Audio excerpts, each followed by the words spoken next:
Bonjour à tous les amis, ravi de vous retrouver aujourd'hui. Donc on va se faire un point sur la situation du Bitcoin les amis. Donc on va revenir sur les charts. Eh bien on va faire le suivi en fait tout simplement. Donc de ces charts hein, de la théorie de Livermore. Donc pour le moment les amis, hein, je vous spoil un petit peu, mais comment vous dire? Eh bien le scénario se passe comme prévu. Donc on va en parler aujourd'hui. On va également parler de la formation de la parabole qu'on avait vue ensemble. Donc, est-ce que le scénario est toujours valable ou pas? Donc, je vous spoil, pour l'instant, jusqu'ici, tout va bien. Euh, d'accord, donc on va revenir également sur les funding rates. Donc, on va checker ça ensemble, les amis. On va voir si, comment le marché au niveau du leverage, s'il est sur-leveragé ou si le marché s'est calmé. D'accord? Mais juste avant de commencer, les amis, rappelez-vous, hein, parce qu'il y en a beaucoup qui me demandent, donc je vous réponds. N'oubliez pas que vous pouvez nous rejoindre sur le Discord et que sur le Discord, en fait, tout simplement, vous pouvez avoir accès au salon ici, la Jarvis que vous voyez ici, là, où je passe la souris. Donc, on fait des analyses sur les, enfin, c'est des analyses qui sont générées par une intelligence artificielle, d'accord? Donc voilà à quoi ça ressemble les analyses. Donc avec bah vraiment c'est des analyses. Alors, ensuite il y a des recommandations avec des scénarios principaux, donc des prix d'entrée, des stop loss, des objectifs, etc. Donc il y en a sur Ethereum, sur Bitcoin, sur les actions US, les indices matières premières. On a un salon de discussion, on a un salon spécial pour les mêmes coins et un salon pour les alts. Donc si vous souhaitez nous rejoindre, vous allez tout simplement ici, dans ce salon ici, demander votre rôle. Parce que si vous n'avez pas le rôle, vous n'aurez pas accès ici au salon. Ils sont privés, il y a un petit cadenas ici, tout simplement. Donc vous demandez votre rôle et vous demandez, enfin vous mettez votre UID de BingX ou BitGet. Et si vous êtes passé par mes liens, vous aurez accès donc au salon donc, qui va vous aider à faire du trading si jamais vous en faites déjà. Voilà, voilà les amis, donc pour ça, donc on va commencer ici par cette charte qu'on avait vue. Hein. Eh bien les amis, est-ce que le scénario tient toujours? Eh bien j'ai envie de vous dire, bah oui, tout simplement, vous le voyez comme moi. Pour le moment, le scénario se passe exactement comme prévu. Ça fait plusieurs semaines que je vous en parle. Je vous ai dit, eh bien, la corrélation entre ces deux charts, elle est juste magnifique. Et franchement, ça ressemble fortement ici à ce scénario. Hein. D'accord, donc moi, ce que je m'attends bah, sur Bitcoin, ça serait peut-être encore même peut-être une, deux, trois semaines encore comme ça de trading range, bah, en fait de faible volatilité sur le Bitcoin. Faible volatilité, c'est relatif, hein, mais en tout cas que le Bitcoin soit borné entre... Voilà, alors je vais vous faire un petit zoom, hein, je suis repassé en jour, d'accord, mais en gros je vous dessine une petite box ici, hop, donc en gros là ça serait le plus haut, par là ça serait le plus bas. Et voilà, Bitcoin qui tape entre ces deux bornes jusqu'à un moment où il sera prêt pour s'extirper par le haut et continuer sa tendance haussière. Donc voilà, on l'a vu depuis plusieurs semaines. Pour l'instant, le marché ne me donne pas tort, d'accord. Donc il me donnera raison uniquement dès que ce scénario sera valide, enfin, qu'on aura la continuation haussière, mais pour l'instant en tout cas, je pense qu'on est toujours dans ce scénario. En tout cas, moi, je reste là-dessus. Et donc, bien évidemment, on a ce scénario qui s'emboîte parce que la base 4 correspond ici au petit trading range que je vous ai dit, hein, qui est l'équivalent ici. D'accord? Donc, le travail de sap de la résistance. Donc, je reviens sur, sur ce scénario de la parabole. Donc, la parabole, hein, pour ceux qui n'auraient pas suivi, donc très rapidement, en 4 bases, 1, 2, 3, 4. Et sachant que la base numéro 4, c'est la dernière base avant le dernier mouvement impulsif et le retournement majeur. Ensuite, en général, je vous le dis, les amis, hein, euh, moi, de ce que j'ai constaté, c'est que souvent, suite au retournement qu'on a ici, on revient dans cette zone. Donc, je vais changer la couleur ici parce que je suis en blanc. Mais si je mets par exemple en jaune ou même en bleu, voilà, ça se voit mieux en bleu. Donc souvent, les amis, Dès qu'on casse, enfin dès qu'on a si on a le pump, hop, on remonte, on descend et on revient au niveau de la base 3. Vous voyez ce que je veux dire? Donc, euh, donc voilà, faudra être très vigilant si ce scénario il se passe comme prévu.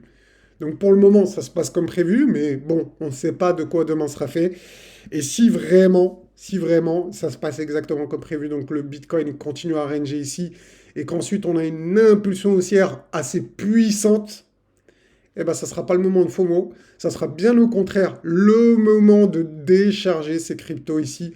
En tout cas, moi, c'est ce que je compte faire. Peut-être qu'on va essayer de chercher les 90 000, se rapprocher des 100 000, donner aux gens, dire aux gens. Les gens sur YouTube vont tous vous dire, ou même sur Twitter, etc. Oui, direction les 100 000, on va casser les 100 000, blablabla, blablabla. Et comme par hasard, le piège va se refermer et la majorité va se faire rect. Et donc voilà. Et donc ensuite, malheureusement, on a une probabilité de revenir jusqu'à très très bas. J'ai même pas envie d'en parler parce que ça fait. Quand tu vois ça, tu dis waouh, waouh, c'est chaud quand même. En tout cas, je pense que dans cette zone ici, là, il y a une grosse zone d'imbalance. Franchement, au moins, minimum pour moi, ce sera les 55 000. Si on fait un top, waouh, waouh, c'est énorme, c'est énorme. Bon, on verra, disons, on va dire ça comme ça. On va pas anticiper le prix du retournement baissier, mais de mon expérience, ça risque d'être violent quand même, d'être violent. Donc voilà, on verra bien les amis, on verra, hein. Pour l'instant, wait and see. En tout cas, ce qui nous attend d'abord, ça serait plutôt un trading range suivi d'une impulsion haussière. Mais cette impulsion risque bien d'être la dernière si eh bien, le scénario se passe comme prévu. D'accord? Donc vraiment, vigilance les amis, vigilance. Donc on va juste checker ensemble. Si vous vous rappelez, je vous avais parlé également du Mamos Trendcolor, donc on va le mettre très rapidement ici. Hop, bon, on va passer juste quelques secondes et après on va aller voir ensemble les métriques au niveau du funding rate et des liquidations. Donc les amis, rappelez-vous, hein, on avait vu ce scénario, je vous fais juste un petit rappel pour ceux qui tombent sur la chaîne pour la première fois. Quand on a des bougies vertes, c'est les bougies d'accumulation, donc c'est le moment d'acheter, c'est le bottom, etc. Quand on a les bougies rouges, c'est le moment, les bougies rouges, eh bien de l'euphorie, d'accord? Donc on a de l'euphorie, comme ici également, de l'euphorie. Attention, hein, l'euphorie, ça peut... Regardez ici, le prix, quand il était en euphorie, il a fait il a fait 700%, hein. Donc ça fait x8, hein. Croyez pas que l'euphorie, ça veut dire on va s'arrêter demain, mais ça peut faire également comme ici, l'euphorie, elle n'a pas fait non plus elle n'a pas fait long feu, hein. Donc on a fait 132% ici. D'accord? Donc c'était pas non plus... D'accord? Donc attention. Attention, il y a une certaine marge, ok, mais c'est quand même le moment, quand on voit des bougies rouges d'euphorie, eh bien de prendre ses profits sur les crypto-monnaies. Bah ouais, c'est à un moment, il faut bien prendre ses profits, hein. Je sais qu'il y en a... Ils le feront jamais, mais ça, c'est à la rigueur, c'est votre problème, les amis. Et puis, c'est grâce à vous aussi, à ceux qui prennent pas de profit, que nous, on gagne de l'argent. Sinon, personne ne pourrait en gagner. C'est malheureux, mais c'est comme ça, hein. C'est malheureux, mais c'est comme ça. Donc, bref, si on regarde ici, on avait eu une grosse bougie d'impulsion bleue. Et là, pour le moment, bah, c'est exactement ce qu'on a eu ici. Et suivi le mois d'après, on a eu une grosse bougie d'impulsion haussière, encore en bleu. Pour l'instant, c'est pas le cas, mais il reste 9 jours. On va voir. Est-ce qu'on va avoir un gros pump dans les 9 jours qui suivent? Aucune idée. Moi, pour moi, c'est peu probable parce qu'on avait vu les scénarios, si vous vous rappelez ici, plutôt en trading range. Donc je me dis, pas forcément, d'accord? Donc, mais on verra. On verra. Et juste une dernière chose pour cette charte ici, on a le triangle rouge de la moelle ici qui nous donne en général les tops, ou en tout cas très proche des tops. Ici, regardez, hein, on avait le signal ici sur cette bougie-là.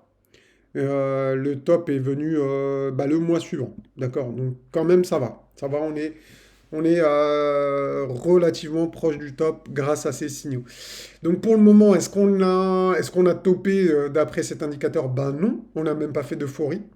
Donc il reste de la marge, mais c'est pas non plus, on n'est pas sur les bougies vertes, quoi. On n'est pas sur le bottom, hein, je tiens à vous le rappeler. Je sais que certains vont mettre des dislikes, ils vont mettre des pouces vers le bas parce que je vous dis ça. Mais voilà, c'est la vérité, c'est ce que je pense. Donc si t'aimes que je dise la vérité, bah, mets un pouce vers le haut, s'il te plaît, pour contrer tous ceux qui viennent d'arriver et qui pensent que c'est les meilleurs prix du monde et qu'on n'a rien vu, etc., etc. Après, chacun pense comme il veut. Mais voilà, moi je vous dis ce que je pense. Donc, bah voilà, la vérité, elle plaît pas toujours, hein, mais au moins, je suis quelqu'un qui est honnête. Si je voudrais faire plus de vues, bah, je vous vendrais du rêve et je vous dirais, on va sûrement aller à 500 000 dollars et que c'est pas un bull run comme les autres, c'est un bull run qui est différent, hein. Hein, c'est vrai, les gars. Franchement, ce bull run, il est différent. Il y a le ZTF, il y a BlackRock, il y a Fidelity, ils vont tous arriver, etc., etc. Mais malheureusement, tout ça, c'est juste pour faire des vues et pour vous vendre du rêve. Donc, est-ce que je dois faire pareil que les autres? Dites-moi en commentaire, les gars. Est-ce que je dois vendre du rêve? Est-ce que je dois vendre du rêve pour faire plus de vues et faire plus de likes, etc., etc. Peut-être, peut-être. Donc, dites-moi en commentaire. Qu'est-ce que je fais? Je reste honnête ou je vends du rêve? Franchement, dites-moi-le, les gars. Sinon, je crois que je vais vendre du rêve, je vais craquer. Pourquoi être honnête si ça paye pas, les gars? Autant être malhonnête et dire des choses qui plaisent aux gens, comme les politiciens, en fait. C'est de la politique ou de l'analyse. Bref, on va s'arrêter là, les amis. Je vous donne rendez-vous dimanche pour l'analyse de cycle. Donc, on va se faire un gros point sur l'analyse de cycle.